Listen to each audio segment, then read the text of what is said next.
Izetta, why don't you start muting people one by one? We'll find out. Rod's gone now. Someone else is running both phone and. You're not muted. All right.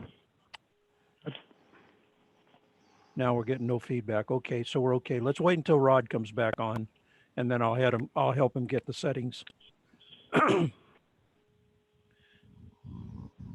Testing. Yes, Yeah, my that- echo's back. How about now? Now it's still there.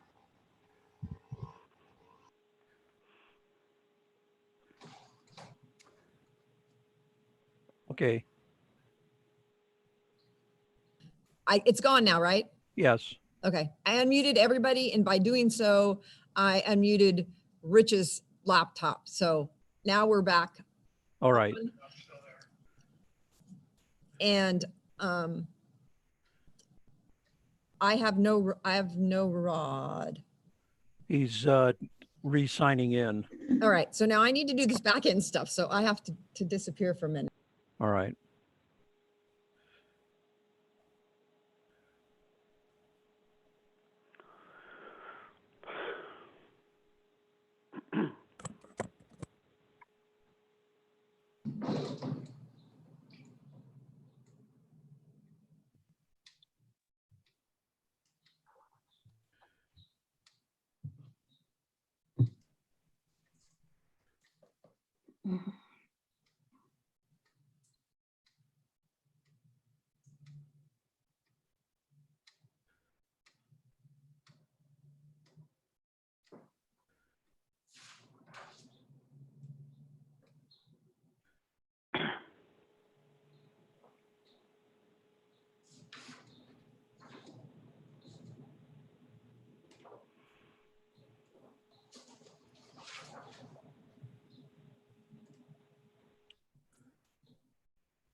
Good morning, Julie. Can you hear me? Yes, I can hear you. Okay. Got a little bit of a delay, but I think it's going to work. Oh, good. Mhm. Okay, it's Rod back. Can you hear me? Hi, Rod. Can you hear us? Yeah, I can. Hi, Diana. Hi, Rod.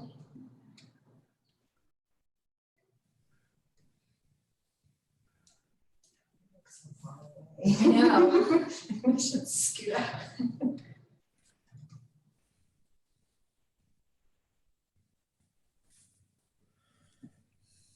Anybody like coffee? Oh, Will you bring us some? I was just down at the courthouse, or Oh. City Hall. City Hall.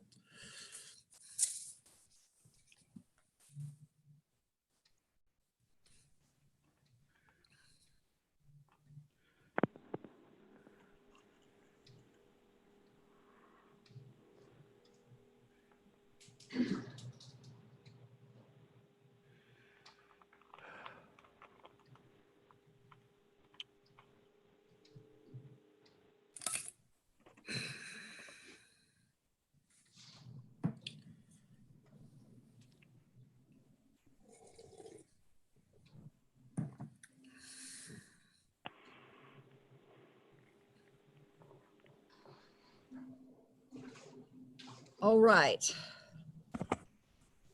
It looks like most everybody I thought was going to be here is here.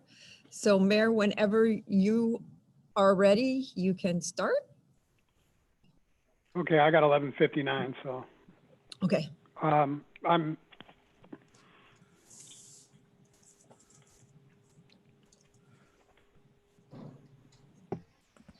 can everybody hear me? Yes, Yes. Yes. Yes, Okay, it is, I have 12 o'clock noon. Forgive me if I have a lot of delays after my sentences because I'm getting an echo back at me, but I should be okay. I'm calling the April 27, 2020 regular city council meeting to order. And I would like the city clerk to please call the roll, and my echo is gone. Thank you, whoever did that. Tim McLaughlin, yes, I'm here. Rod Runyon, I'm here. Darcy Long Curtis, Present. Linda Miller. here, Thank you. Izetta, maybe you could point out which staff members are also present, please? On present, we have your city manager, Julie Kruger, the city attorney, Diana McDougall, Angie Wilson, the finance director, Dave Anderson, the public works director, Pat Ashmore, the police chief, and then we have Joseph Farnell here, and he is with I can't remember, Diana. Eastern Oregon Telecom and GorgeNet. Thank you. Okay, great. Thank you very much. The agenda has been amended. We no longer have the Dalles Area Chamber of Commerce report. So with that, can I get a motion to approve the agenda?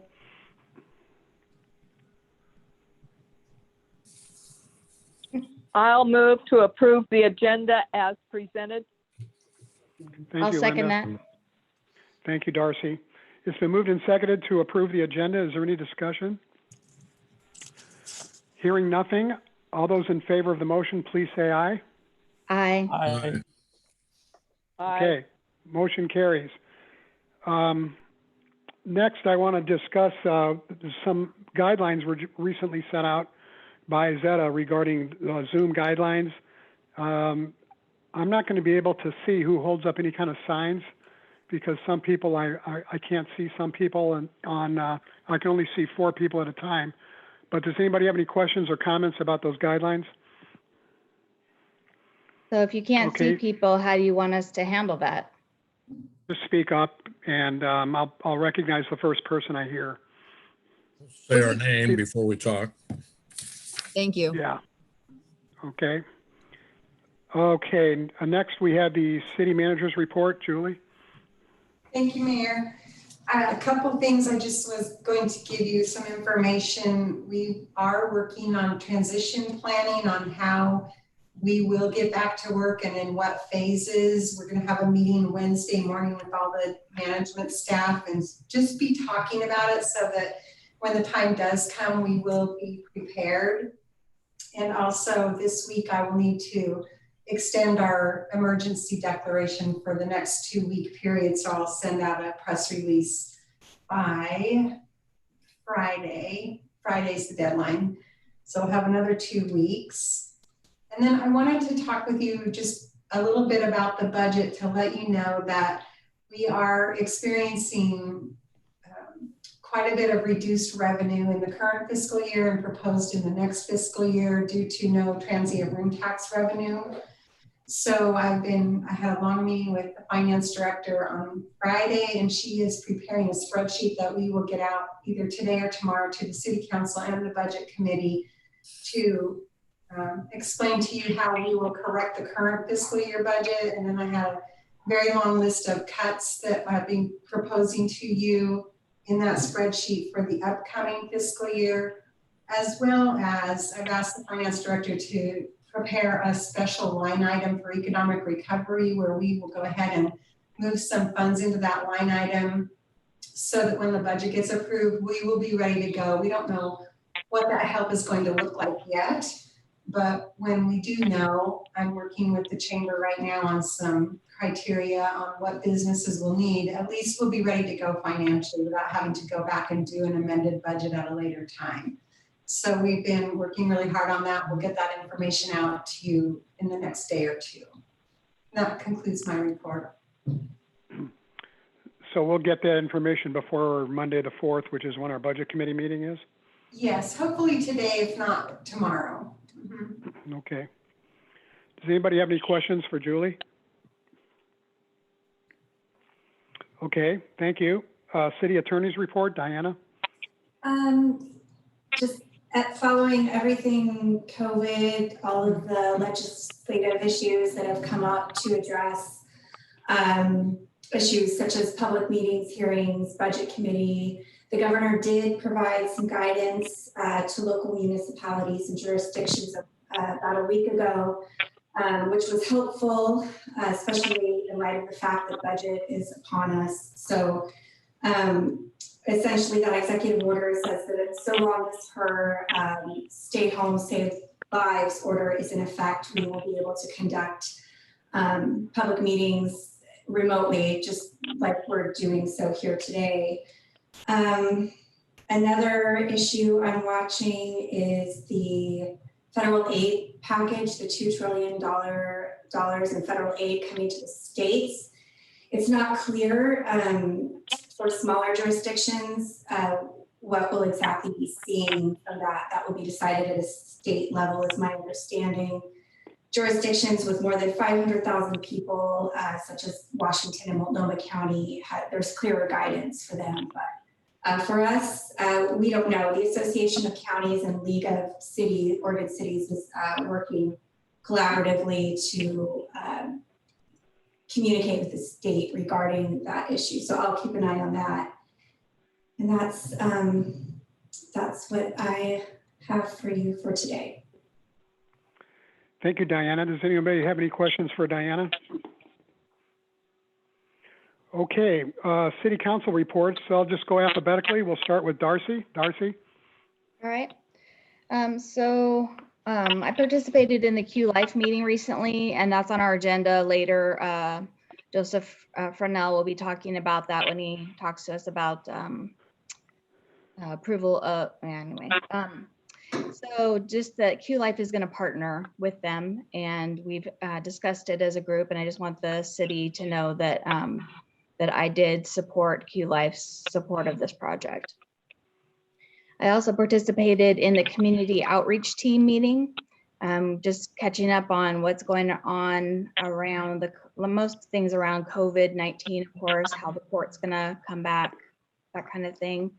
So we're all just playing it by ear right now, but also trying to keep an eye on where we might find some funding and support for our businesses.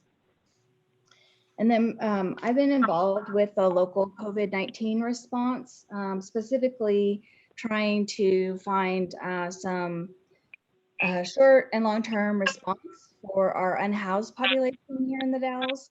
I've been partnering with Gorge Outreach, and we currently have our most at-risk homeless population out at the Shiloh, so that they have space where they can shelter in per the governor's order, and also not only not catch, hopefully not get COVID-19, but also not spread it throughout town. So we have a lot of services, food is being taken out to them. They have limited reasons to leave there other than medical appointments.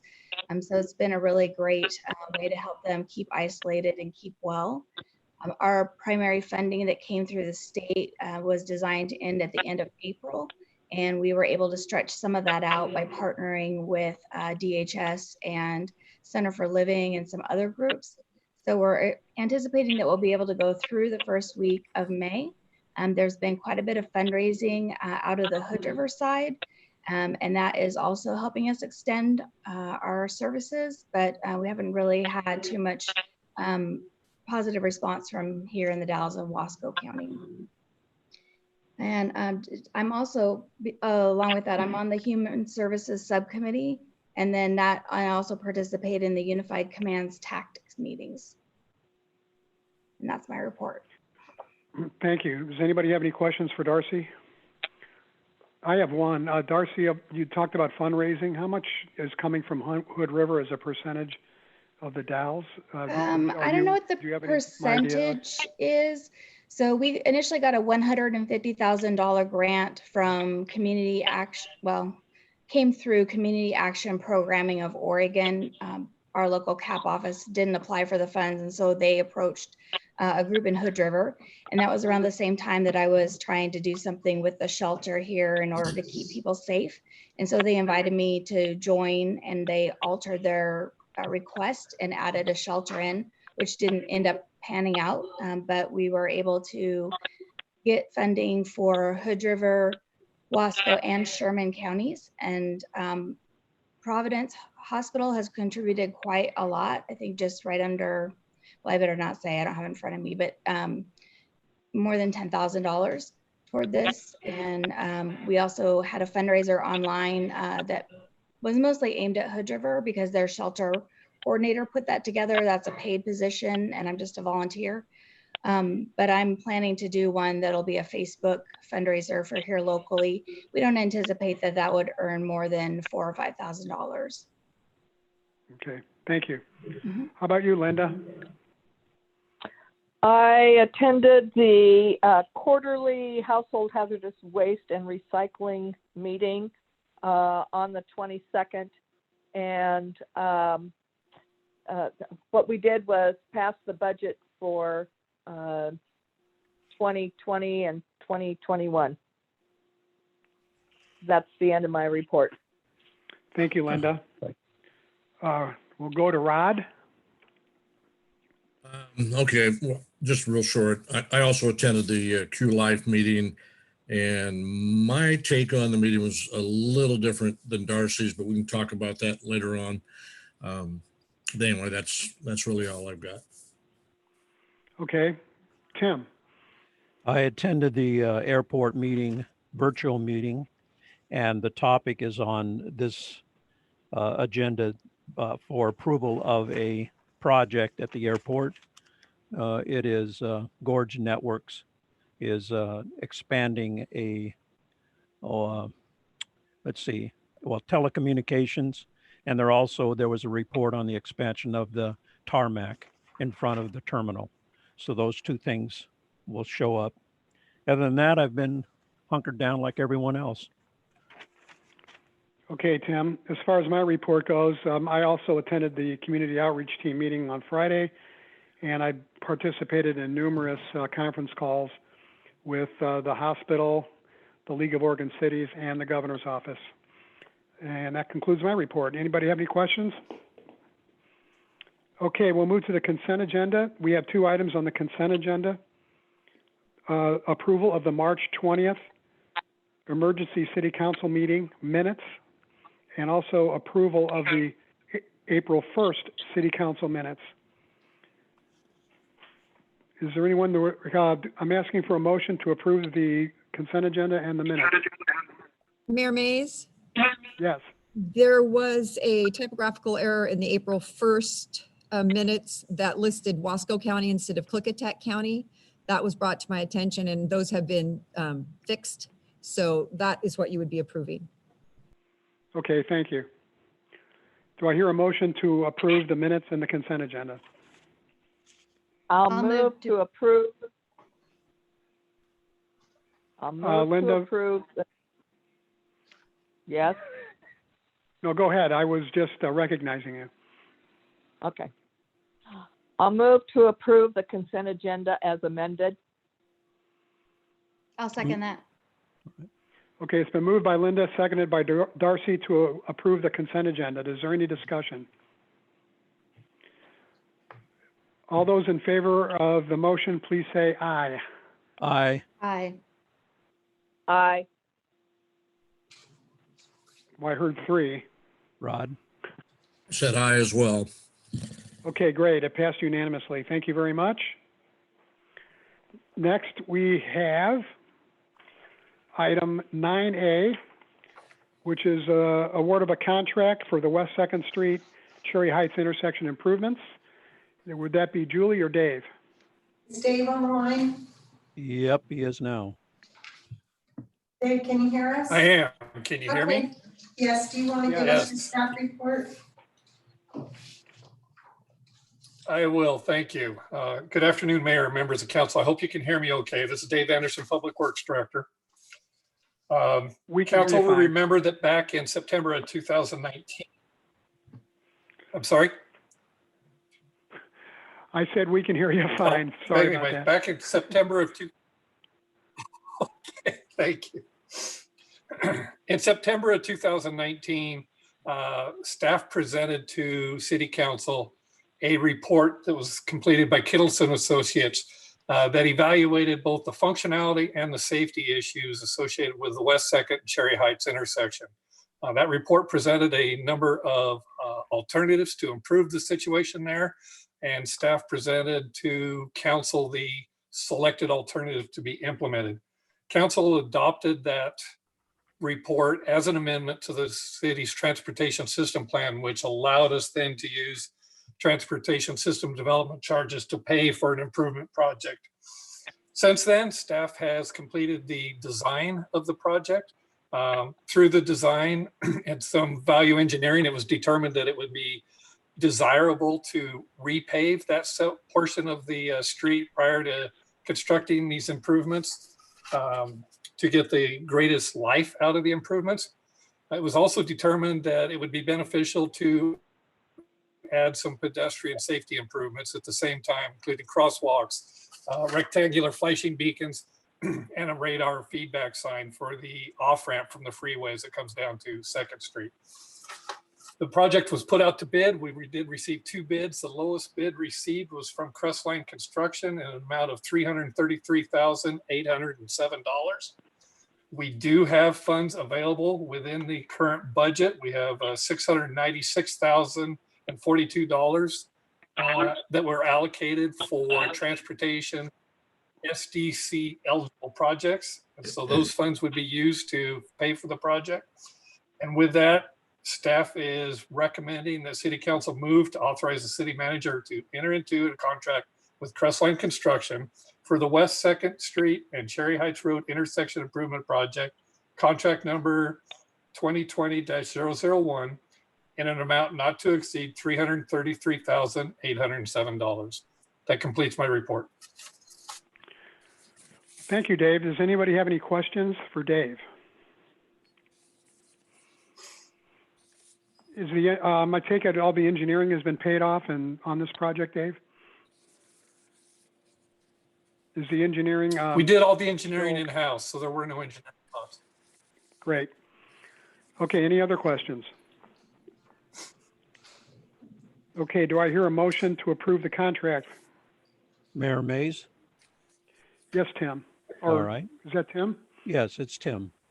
I move to authorize the city manager to enter into contract with Crestline's Construction for the West 2nd Street and Cherry Heights Road Intersection Improvement Project, contract number 2020-001, in an amount not to exceed $333,807 and no cents. Thank you, Tim. Is there a second to the motion?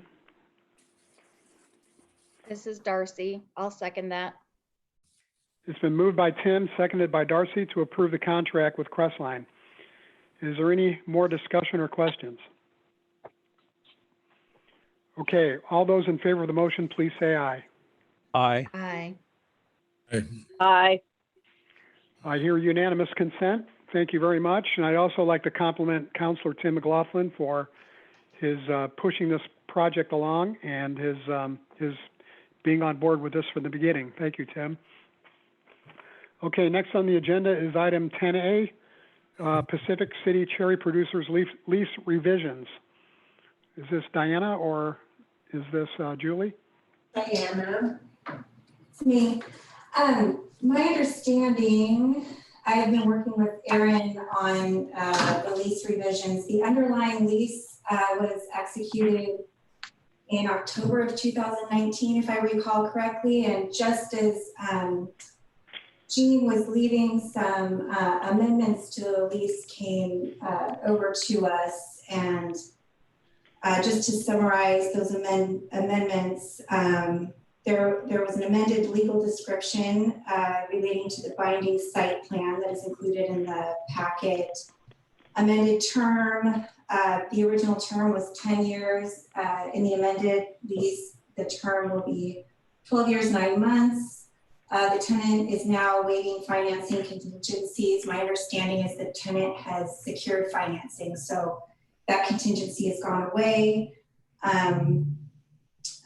New surveys have been complete. The depiction of the facility, I think, was set forth in Amendment C and C of the amended lease in our packet. And then one of the other amendments to the original lease is that no consent is required to sublease to the parent company, Cascade Cherry Growers. There's also an updated right-of-way easement and a consent and waiver of lien that requires approval.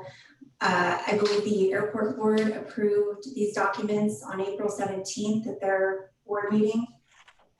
So if the council should approve these amendments and the consent and waiver of lien today, they would then go to the county for approval. Thank you, Diana. Does anybody have any questions for Diana?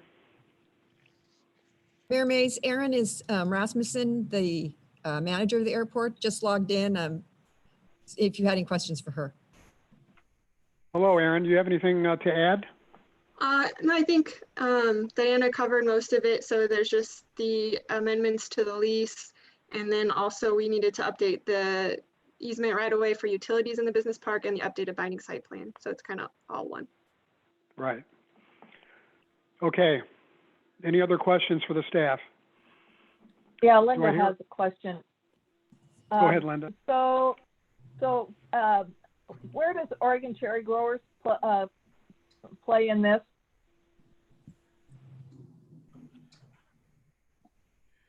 Oregon Cherry. Do you mean Pacific Coast Cherry Packers? I know Pacific Coast is who bought out Oregon Cherry Growers. Right. Oh, I see. Okay. Yeah. So their parent company is Cascade Cherry Growers. Okay, Cascade, Linda? not Pacific?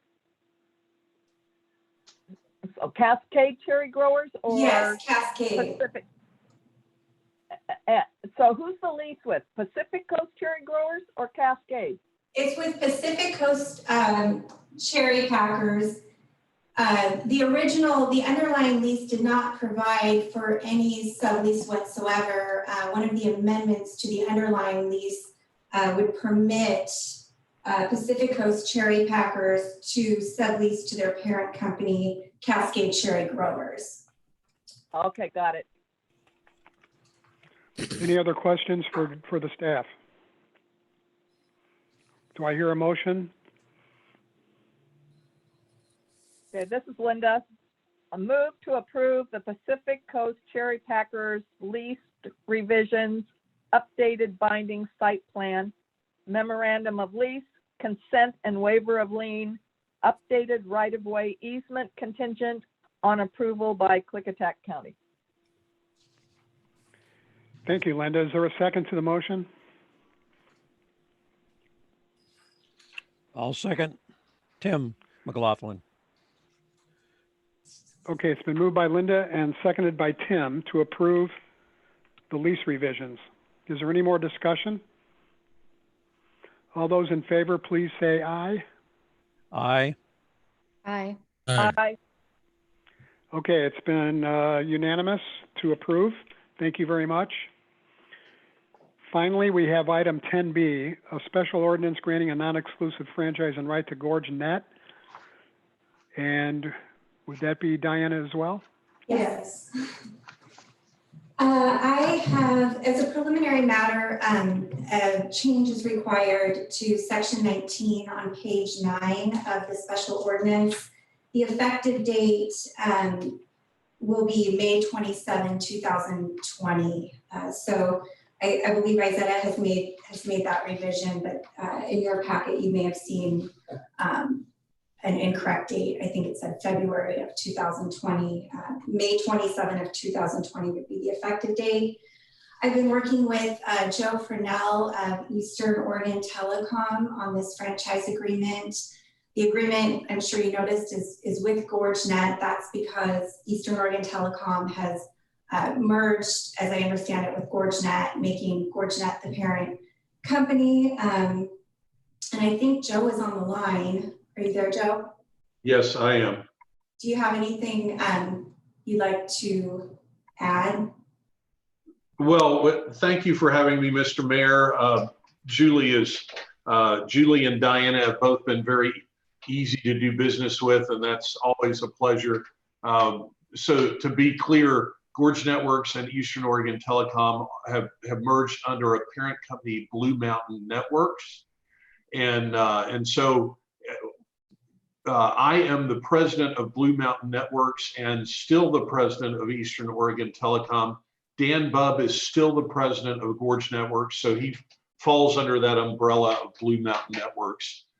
We would have asked to have this franchise put in the Blue Mountain Networks name, but it's a new formation. We did it so that we could merge Gorge Networks and EOT into a single company or a single entity. And we don't have all the paperwork done in Oregon yet to license it under the Blue Mountain name. So that's Gorge Networks. You guys know Gorge Networks. They've been around. They've been doing business in the area for a long time.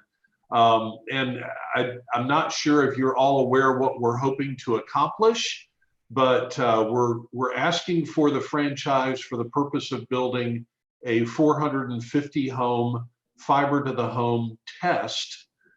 So it's a neighborhood to see if there is a market for fiber to the home, ultra high speed broadband in the Dalles. And if there is, then working with Q-Life, and that's, I think where Commissioner Runyon and Commissioner Long Curtis referred to the Q-Life meeting, working with Q-Life, we would then build fiber to the home to every address in the Dalles. So that's what we're hoping to do. We're hoping to enhance the quality of life in the Dalles, working with Q-Life to make that happen easier and quicker. And I'm really glad to be here. Happy to answer any questions you may have. Does anybody have any questions for Diana or Mr. Fresnel? Yeah, this is Rod. I do. Having been at the Q-Life meeting, I was waiting to see if this action item here, ordinance, had something to do with the airport or with what we had discussed at that meeting. And my understanding was a little different. And I almost thought this ordinance was a little premature because the motion by the Q-Life board dealt with giving the Q-Life director and his team authority to negotiate and go into some detail about what is planned and whose role would be what and who would own what as far as the project goes. And I don't think that meeting's occurred yet. So until that happens and we get a thumbs up from the director of the Q-Life organization, I'm just wondering if we're putting the cart before the horse here. Because we had no numbers. There were no numbers given to us.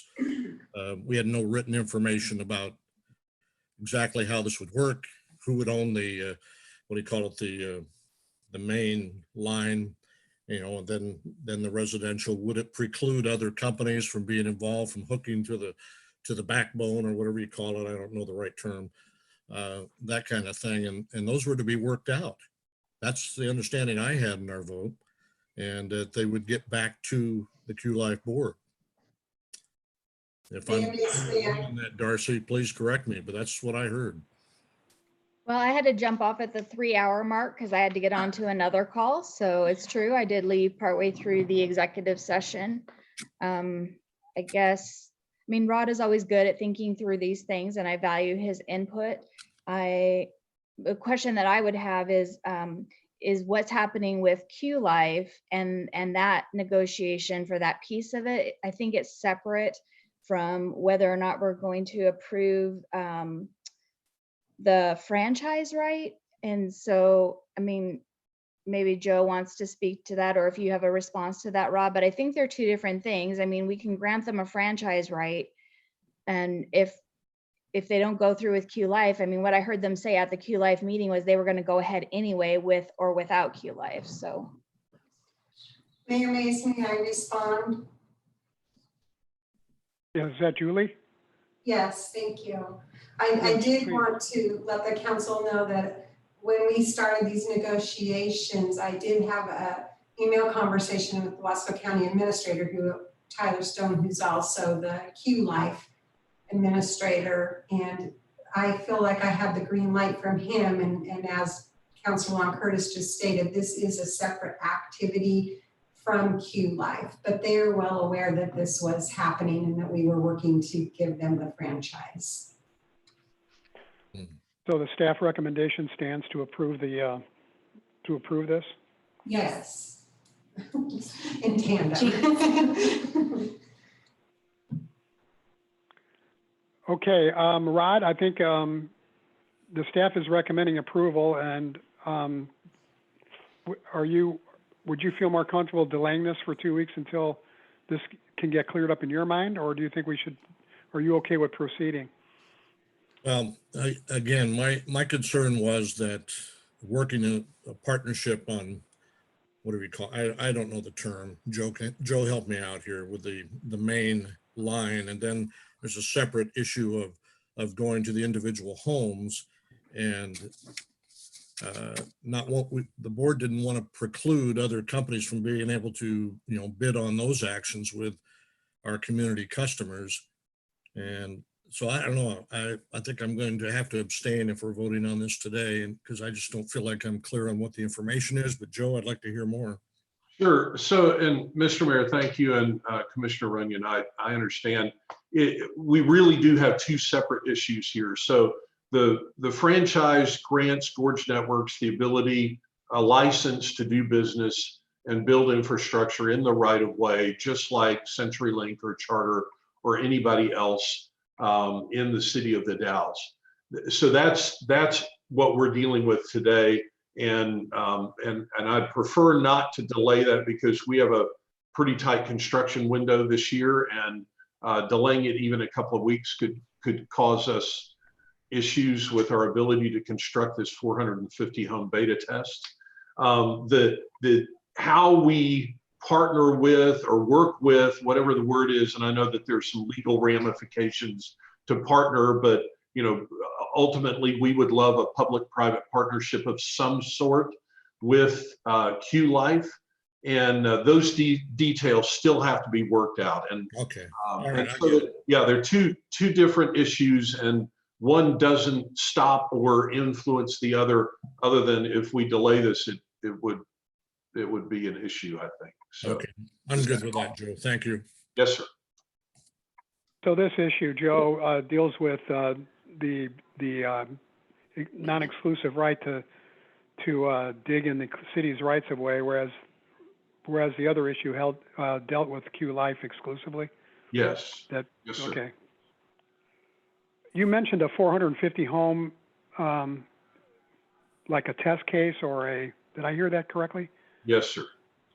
Where are those 450 homes located? I'm going to be a little deliberately vague because this is a public meeting, and I recognize how the competition often reacts. But it's a dense aerial 450 area north of the high school, and we're picking 450 homes because we want to see if we build it in a statistically relevant footprint, what are the results? Is there an appetite for gigabit fiber to the home, up and down? Are people wanting that, or are they comfortable with what they get from CenturyLink and Charter?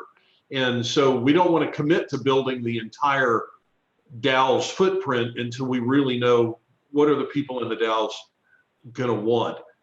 Now, timing being what it is, I suspect that there's a greater appetite for really high-speed, synchronous, reliable broadband at home than there even was 3 months ago.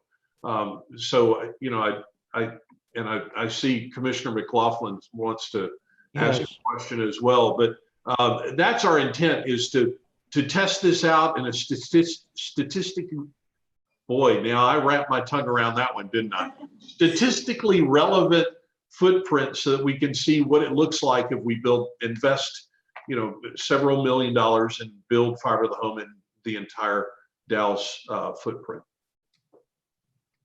Tim, No. did you have a question? No, a comment. We're facing latency and issues in both Spectrum and some of the others. So the heavy usage is causing delays, and I would like to see gig capability in the Dalles. So I'm very much in favor of this.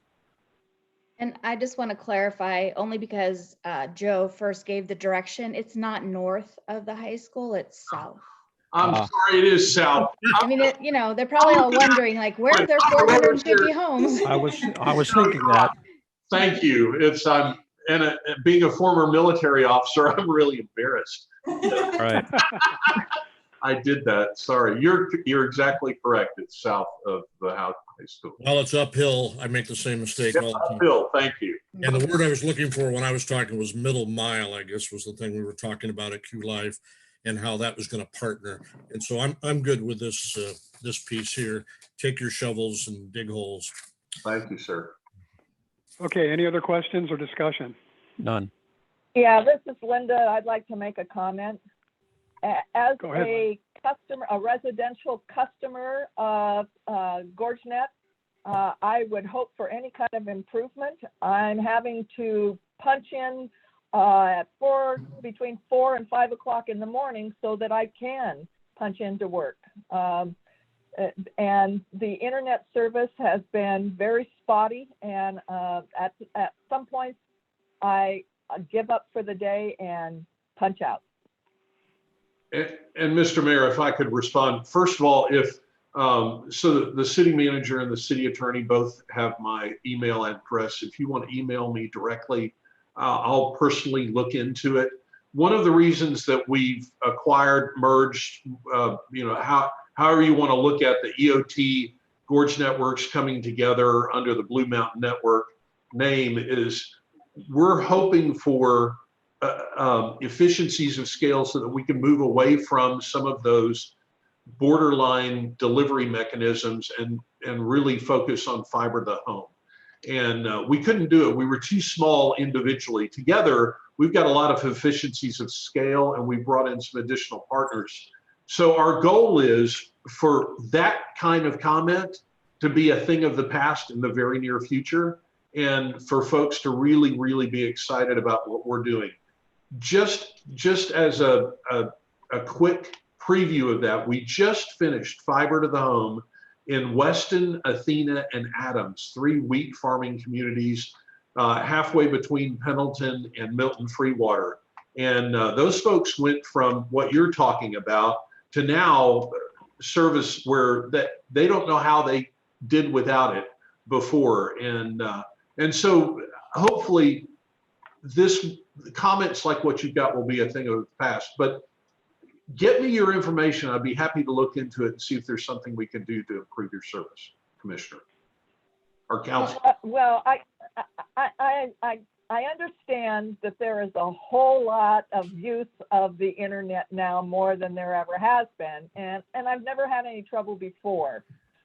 So I'm thinking that it's a lot of use that's going on, and it's not just me as a GorgeNet customer, because I'm hearing it from others that are not GorgeNet customers. They're Spectrum and so on.